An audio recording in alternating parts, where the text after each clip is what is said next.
Paloma, como parar de praticar um hábito ruim? Primeiro, feche as brechas, mude de ambiente. Por exemplo, se você quer parar de comer doce, jogue os doces todos fora, obviamente. Se você quer parar de beber, pare de andar com pessoas que bebem.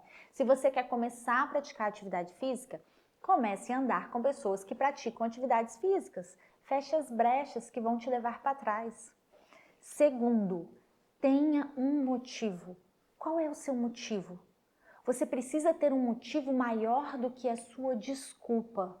Muitas vezes você desiste no meio do caminho por falta de motivo. É a sua família? É a sua saúde? É a sua vida financeira? É a sua vontade de ajudar pessoas? Qual o seu motivo? Pense sobre isso. Terceiro, comece a modelar pessoas, escolha pessoas que você conhece pessoalmente ou online e que já estão aonde você quer chegar e comece a estudar sobre ela. Use-a como referência, quais hábitos que ela tem e que você pode adaptar para a sua realidade. Por exemplo, eu vou acordar mais cedo igual fulana, eu vou começar a ler a Bíblia igual fulana, ou vou priorizar a família igual fulana, vou fazer o devocional todos os dias igual fulana. Use pessoas melhores que você como referência. Acredite, a maioria das pessoas prósperas acordam cedo, planejam seu dia, fazem exercício físico, têm seu tempo de oração e silêncio com Deus, leem muito conteúdo edificante, dividem seu dia em blocos para maximizar a produtividade, desfrutam de hobbies, priorizam a família, têm tempo suficiente de sono, desconecta de telas à noite, dedicam tempo para conhecer novas pessoas e vivem novas experiências. Você quer ser uma mulher próspera? Então comece a agir intencionalmente e pare de ser uma vítima mimizenta. Mas atenção, cuidado com a procrastinação. A procrastinação nos leva a baixa produtividade. Nós sentimos culpa da não realização. Isso gera essa culpa em nós e baixa a nossa energia e nos dá preguiça. E preguiça é quando eu deixo o mal vencer em mim. Você deixa de brilhar a sua luz. Paloma, então, como organizar nosso dia a dia e priorizar o que realmente importa sem procrastinar e usando ferramentas de apoio para me ajudar? Primeiro, regra do só por hoje. Esteja aqui e agora. Pense no hoje, não pense no todo, porque quando pensamos no todo, ele fica grande e tendemos a procrastinar. Então, foque no agora, no que você precisa fazer hoje, agora. Segundo, divida suas tarefas em pequenos passos. Fragmentar em partes menores e mais gerenciáveis. Quando a tarefa é muito grande, ficamos com medo. Quando você olha para o todo, parece muito. Mas quando você define pequenas atividades diárias, você percebe que é possível. E para ajudar isso, nós podemos, por exemplo, usar o planner que eu disponibilizei para vocês, que está anexo aqui também. Se você puder, seria bom você imprimi-lo.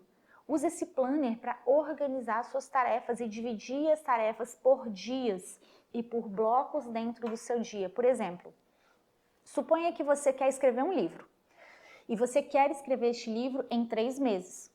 Você não vai olhar a produção desse livro como um todo. Você vai olhar para partes deste livro, capítulos, por exemplo.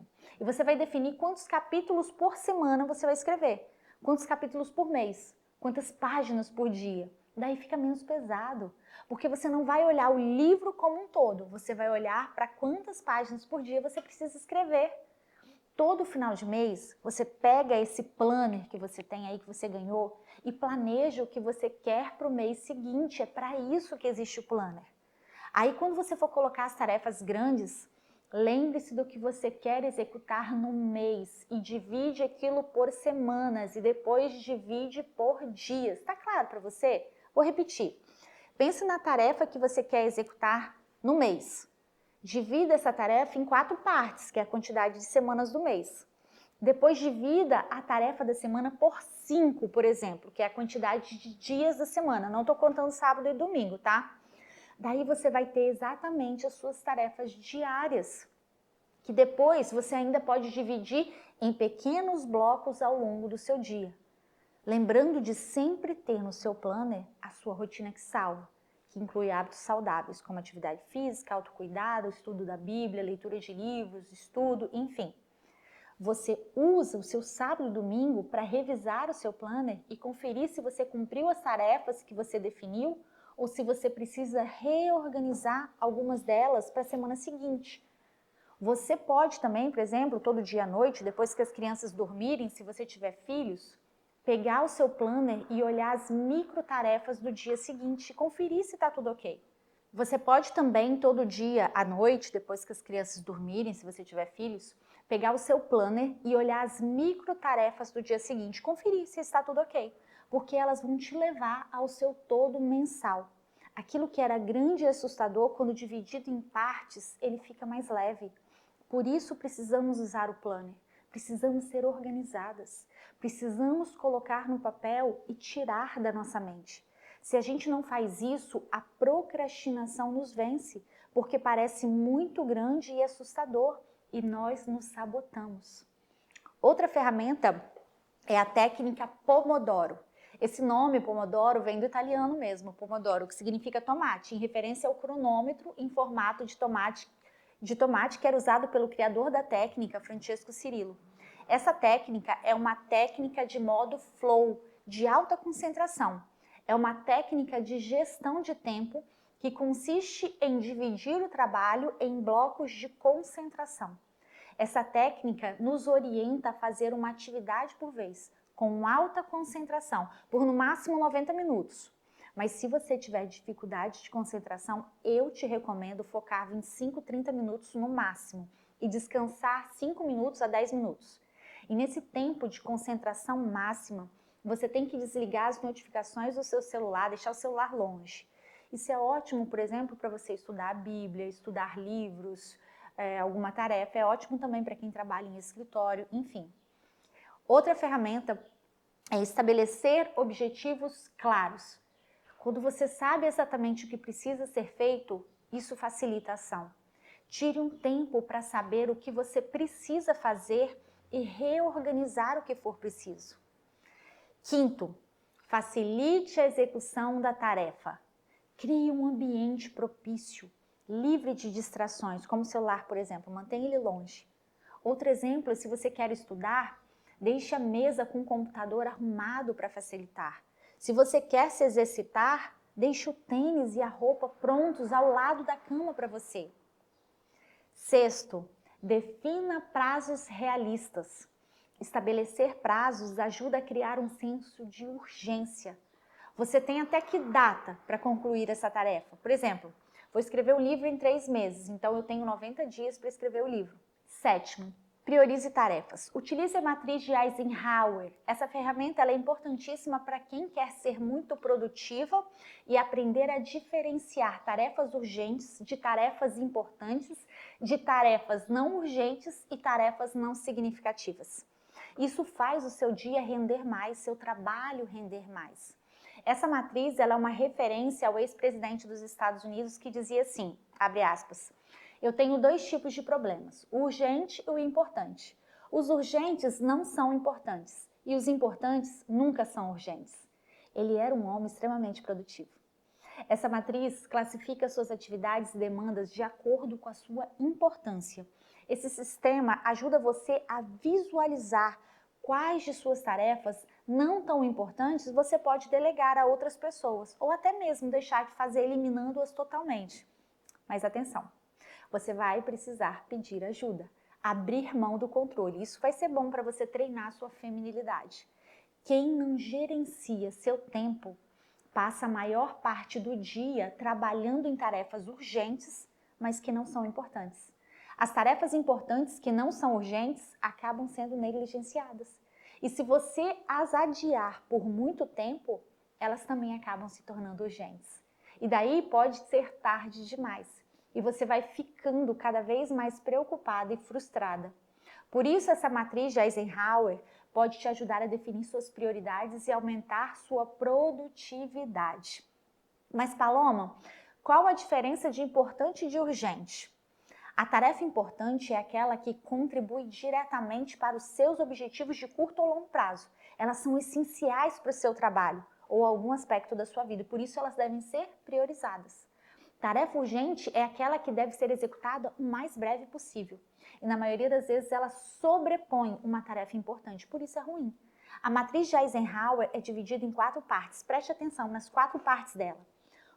1. Importante e urgente. São tarefas que você deve fazer imediatamente. Exemplo, terminar uma apresentação para uma reunião. 2. Importante, mas não urgente. São tarefas que você deve fazer, mas que o prazo de entrega está longe. Por exemplo, me aprofundar num tema da minha tese de mestrado.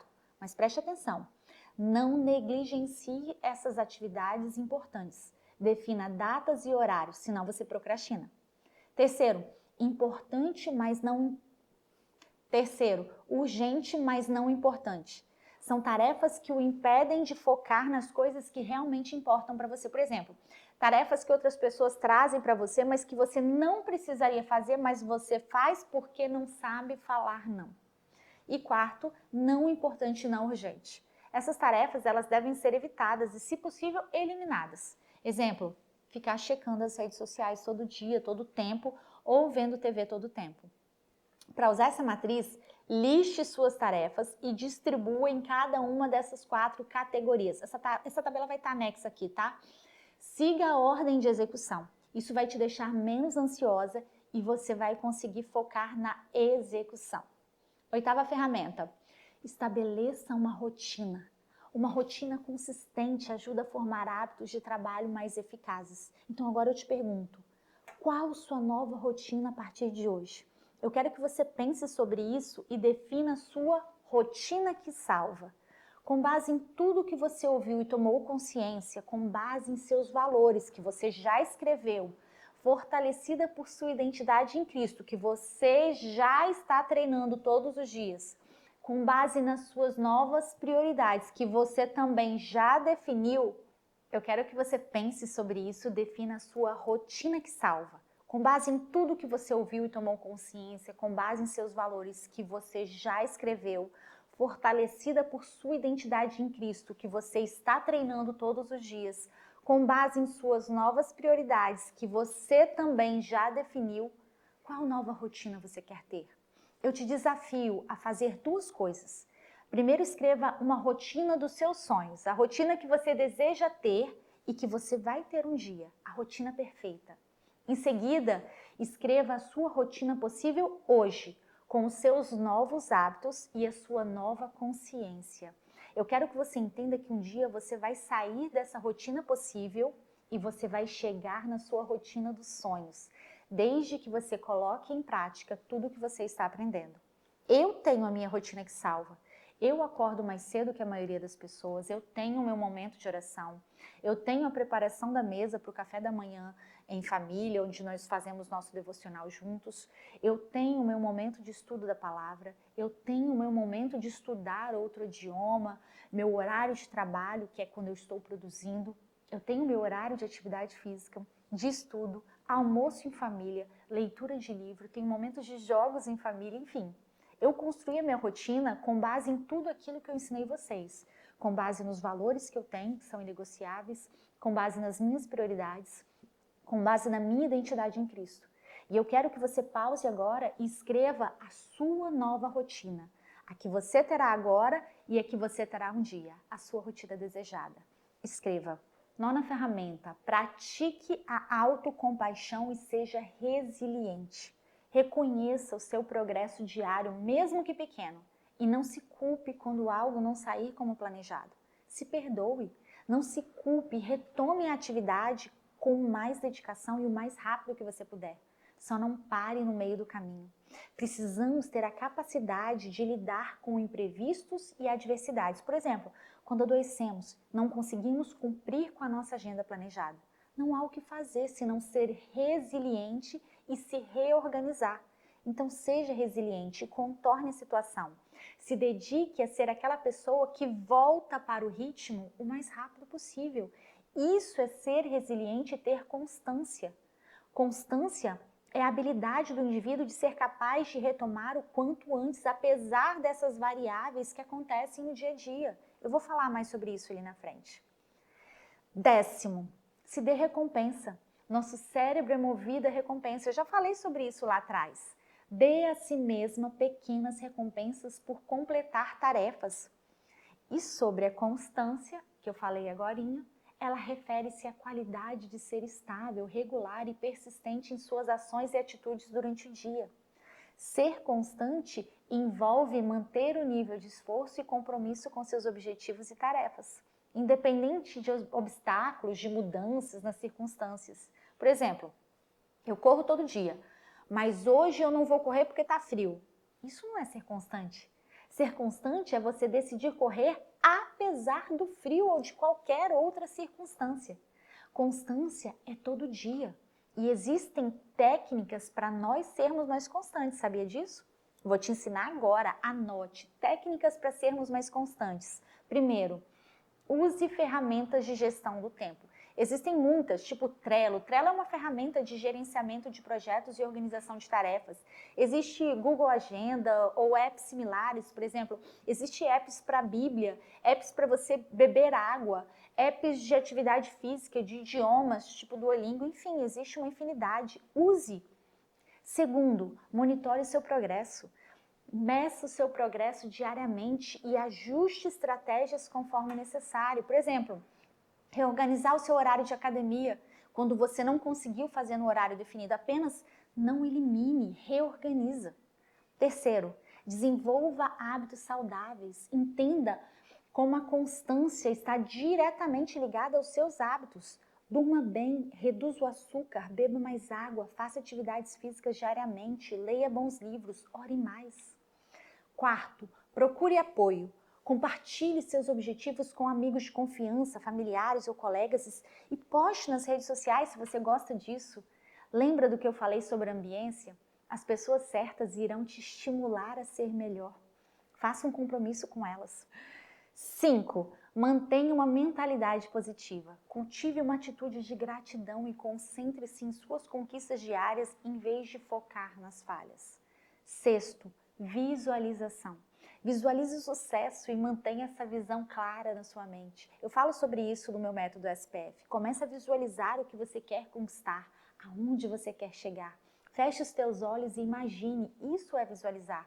E você começa a atrair exatamente o que você visualiza para a sua vida. Mulheres, entendam. Os grandes resultados, eles vêm apenas após a soma de pequenas ações diárias, realizadas com constância. Hábitos são fundamentais para o nosso desenvolvimento pessoal e espiritual. Hábitos são fundamentais para sermos organizadas e equilibradas nas 3 esferas, corpo, alma e espírito. Hábitos são fundamentais para nos tornarmos mais sábias, prósperas e femininas. Eles são fundamentais para nos tornarmos mais produtivas, prósperas e organizadas. Precisamos de bons hábitos para ter uma organização e rotina que nos permita ser a mulher feminina e próspera que Deus nos criou para ser. Então tenha paciência. A prosperidade é natural e está disponível para todas nós. Nós só precisamos renovar a nossa mente para poder acessá-las. Romano 12,2 diz assim: e não sede conformados com este mundo, mas sede transformados pela renovação da vossa mente, para que experimenteis qual é a boa, agradável e perfeita vontade de Deus. Então não se esqueça, tenha consciência e seja intencional na sua mudança. Tenha claro quais são seus valores negociáveis. Ative a sua identidade em Cristo. Defina as suas prioridades. Crie novos e bons hábitos com intencionalidade e constância. Cuide da sua ambiência. Pessoas, TVs, músicas, lugares, redes sociais. Crie a sua rotina que salva. Escreva num lugar onde você lerá todo dia até se tornar normal para você. Organize as suas tarefas, use o planner, use as ferramentas que eu te ensinei, seja resiliente e constante. E o mais importante, busque intimidade com o Senhor. Lembre-se, a prosperidade é inevitável, mas seja constante, seja paciente, desenvolva virtudes e amadureça. Você nasceu para ser luz no mundo. Você nasceu para governar. Governe.